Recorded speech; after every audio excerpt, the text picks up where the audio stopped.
manusia ini buruk di mata manusia, hina di mata manusia, bukan karena miskin, bukan karena jelek, bukan karena kulitnya yang hitam, tapi karena ia memiliki lidah dan hati yang buruk. Bapak dan ibu-ibu, para jamaah sekalian yang saya hormati, Allah Subhanahu wa taala berfirman dalam Al-Qur'an surah Al-A'raf ayat yang ke-179. A'udzu billahi minasyaitonir rajim. Bismillahirrahmanirrahim. Wa laqad dara'na li jahannama katsiran minal jinni wal ins. Lahum qulubun la yafqahuna biha wa lahum a'yunun la yubsiruna biha walahum adhanun la yasma'una biha ulaika kal an'am bal hum adall. Shadaqallahul azim. Yang artinya begini, walaqad dara'na li jahannama katsiran minal jinni wal ins. Kata Allah, sungguh nanti kebanyakan pengisi neraka jahanam itu terdiri daripada jin dan manusia. Jadi Allah mengatakan dalam Quran, sungguh pengisi neraka jahanam itu terdiri daripada golongan jin dan manusia. Dulu kita, setiap orang tua kita berkata nanti kau masuk neraka. Dulu neraka yang paling populer itu adalah neraka jahanam. Itu yang populer. Nanti kau masuk neraka jahanam. Sehingga kawan-kawan kita, sahabat-sahabat kita juga kalau kita bertengkar, nanti kau akan dimasukkan ke dalam neraka jahanam. Sehingga neraka itu seakan-akan hanya neraka jahanam saja. Padahal masih banyak neraka-neraka lain, ya kan? Ada namanya neraka wel, ada namanya neraka sakor, dan lain-lain sebagainya. Tapi ini khusus kata Allah.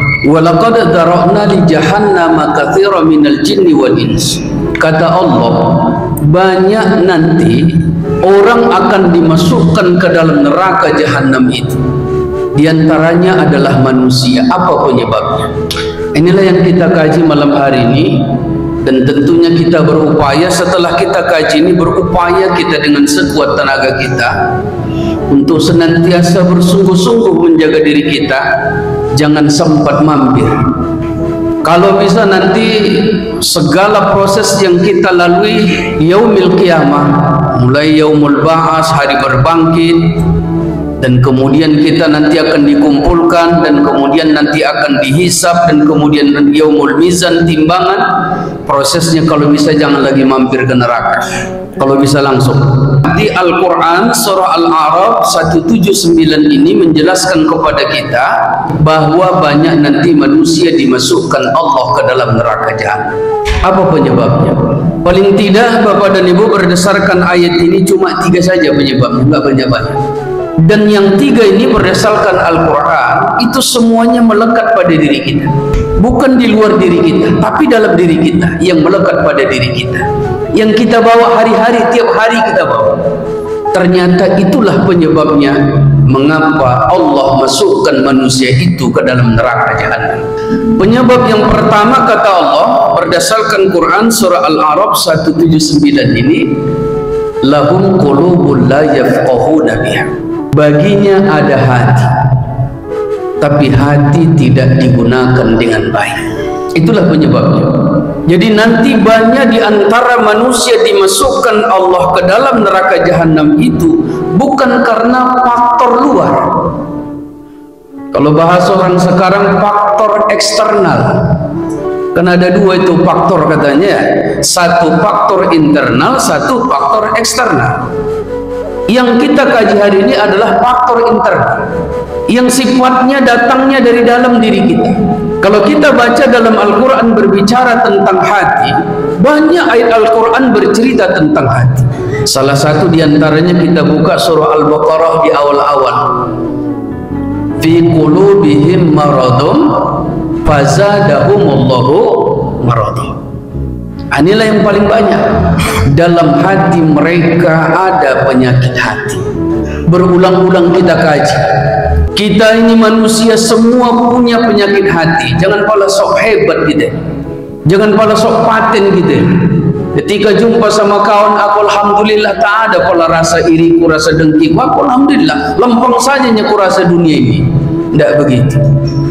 Semua kita manusia ini punya penyakit hati, tanpa terkecuali. Cuma barangkali kadarnya saja yang berbeda-beda, ya kan? Ada yang kalau emas katanya 22 karat, ada yang 24 karat, kan begitu ya? Ada yang tak tahu awak berapa karat. Mulai dari awal sampai akhir awak berjumpa sama dia berkarat saja bawaan. Berbicara tentang persoalan hati, pertama dalam Quran rupanya ada namanya qalbun marid. Hati yang sakit, ini yang payah membolot. Ini yang payah.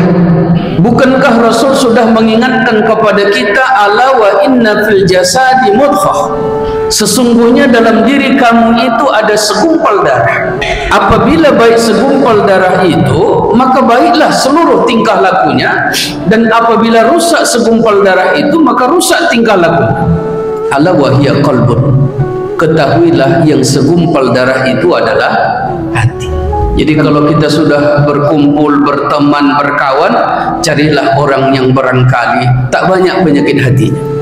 Yang kedua, ada juga dalam Quran surah Al-Baqarah berkaitan tentang hati juga. Apa itu? Khatamallahu ala qulubihim wa ala sam'ihim wa ala absarihim. Kan ada itu dalam Quran.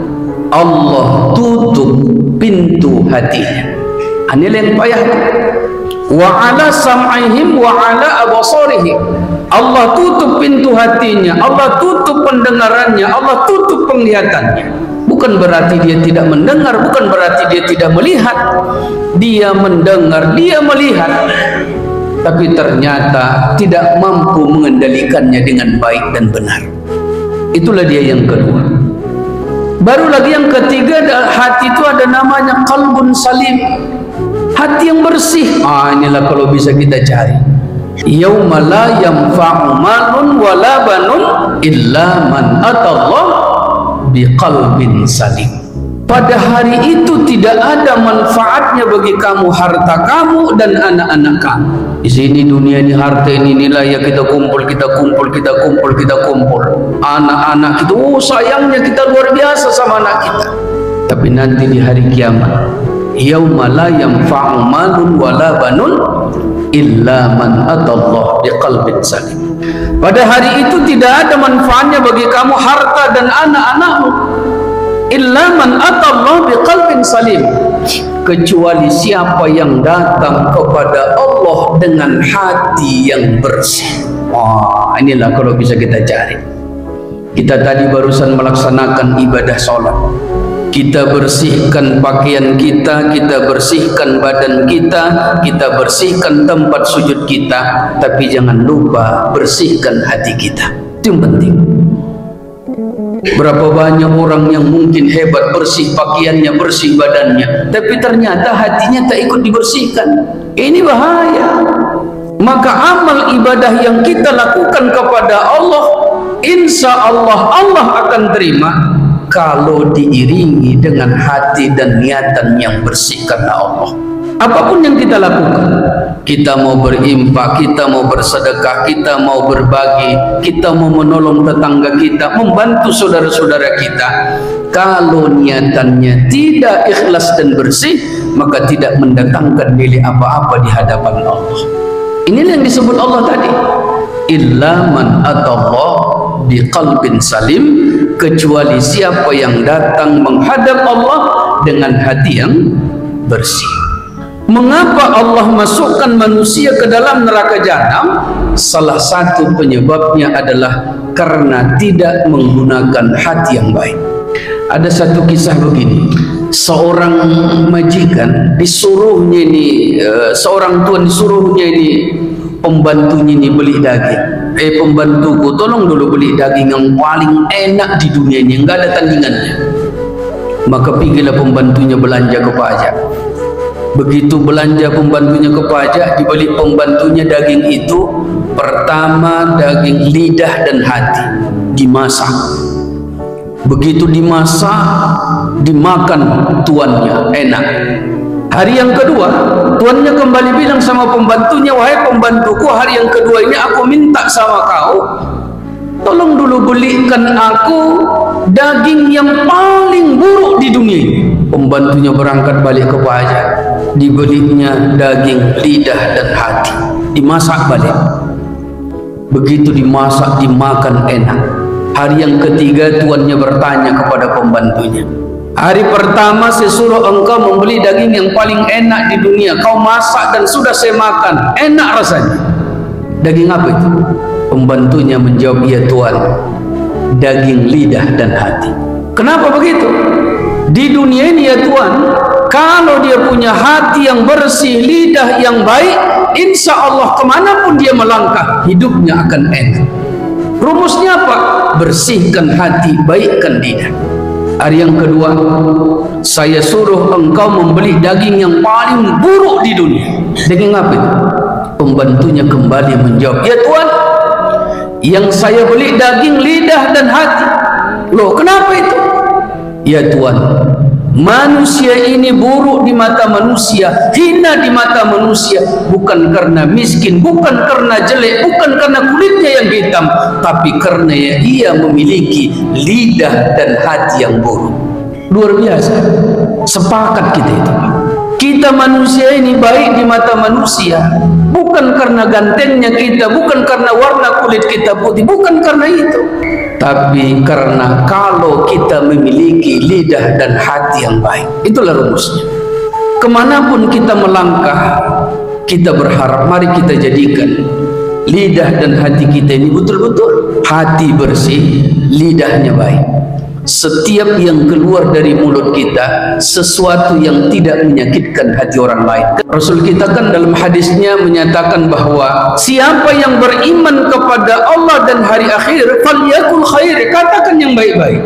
Kalau tak sanggup berkata yang baik, lebih bagus diam.